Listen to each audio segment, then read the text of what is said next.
তো ভাই এগুলো সেইরকম কিছু জিনিস না, দেখো এইগুলো হলো সার্ফের প্যাকেট থেকে বেরানো, কিছু শাহরুখ খান, কিছু সলমান খান, কিছু পাকিস্তানের শাহরুখ খান। তো দেখো এই ভিডিও দেখার আগে একটা কথাই বলছি, তোমাদের যদি ভাই অন্ডকুশে জোর থাকে তোমরা ভিডিও দেখবা, আর নাহলে দেখবা না, কারণ সব কিছুই আমার কাছে পোলিও মার্কা। শাহরুখ খান পাবা, শাহরুখ খান পাবা, যাই বলো সলমান খান, সবই কিন্তু পোলিও মার্কা পাবা। যদি ভালো কিছু দেখতে চাও তো আমার সঙ্গে যোগাযোগ করো, দেখো কীরকম ভারতবর্ষের পাঠা আছে। তো হ্যালো বন্ধুরা, welcome to my YouTube channel কাকার বাণী চ্যানেল অনেক অনেক ভালোবাসেন। আসলে সকলে ভালো আছে, ভালো থাকে, জবরদস্ত ভালো থাকার চেষ্টা করতে হবে। আজকে গুরুজনরা চালু করেছি, প্লিজ ভিডিও কেটে দাও, তোমার জন্য এই ভিডিও না। আর যারা এখন সাবস্ক্রাইব করো প্লিজ সাবস্ক্রাইব করো, লাইক করো, কমেন্ট করো। শুরু করবো আজকে এই ভিডিও। তো সাইন দিয়ে তুমি লাগাও এন্টারো, লাগাও। সলমান খানকে দেখে এবার মনে হচ্ছে যে হ্যাঁ এর একটু অন্ডকুশের দোষ আছে, নাহলে এইরকম ধরনের ও সলমান খান সাজা উচিত হয়নি।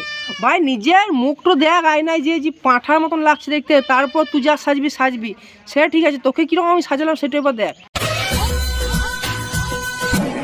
তো হ্যাঁ একদম ঠিক, এই শ্বাসটাতে তোকে ভালো লাগছে, দেখ এতক্ষণ বলতে পারিনি, সত্যি কথা এবার বলছি, তোকে এই শ্বাসটাতেই ঠিক লাগছে। ভাই যাকে যেটা দেখতে ভালো লাগে সেইটি তাকে করে দিতে হয়, আর তার জন্য আমি তোকে এইরকমই করে দিয়েছি, দেখ এবার কেমন লাগে।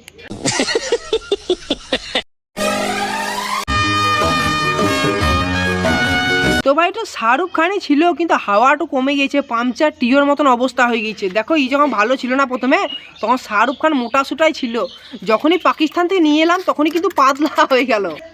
তো এই পাকিস্তান থেকে নিয়ে এসেছি এই মালটাকে, দেখো তো কেমন চেহারা আছে ভাই।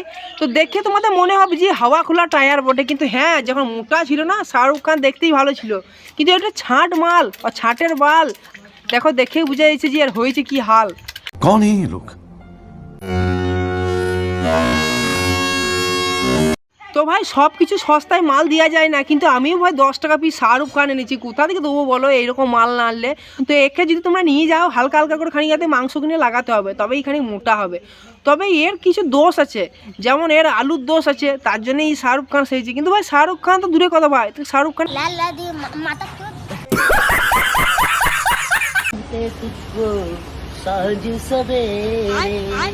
তো দেখো একে ভাই সলমান খান তো দূরের কথা, কোন দুঃখেই সলমান খান তো সেজেছে আমার সেইটাই চিন্তা।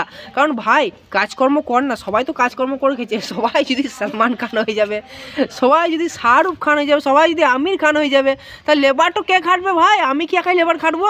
তোরাও ভাই লেবার খাটাতে আমার সঙ্গে যোগদান কর।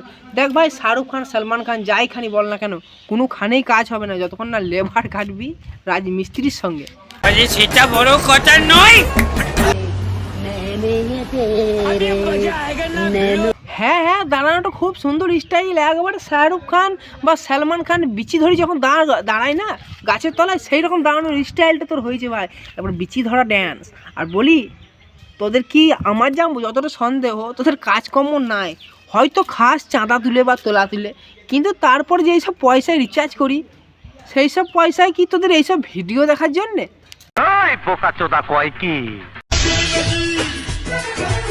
ভাই কিছু ছাগল যখন বয়স হয়ে যায় না, তখন ছাগলের লোমগুলো এরকম মুখে চোখে পড়ে, আর একে দেখেও আমার সেই রকমই মনে হচ্ছে। তো দেখো ভাই তুমি ওইরকম ফুটনি মাতকে জলে পড়ে যেও না, যা তোমার মানে বয়সের অবস্থা, তুমি তো এখন এই বয়সে পেনশন পাবা, কিন্তু সেই পেনশন পাওয়ার বয়সে এসেও যে তুমি টেনশন নিচ্ছ, এটা তোমার বিচির দোষ আছে।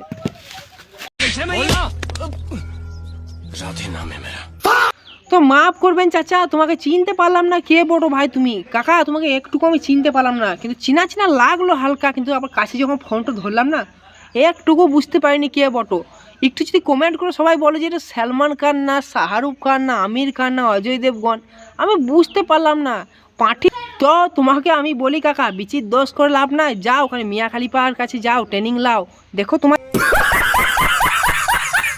তো প্লিজ ভিডিও ভালো লাগলে একটা সাবস্ক্রাইব করো, লাইক করো, কমেন্ট করো, দেখাবে নেক্সট ভিডিওতে। তখন সবাই ভালো থাকো, জয় হিন্দ।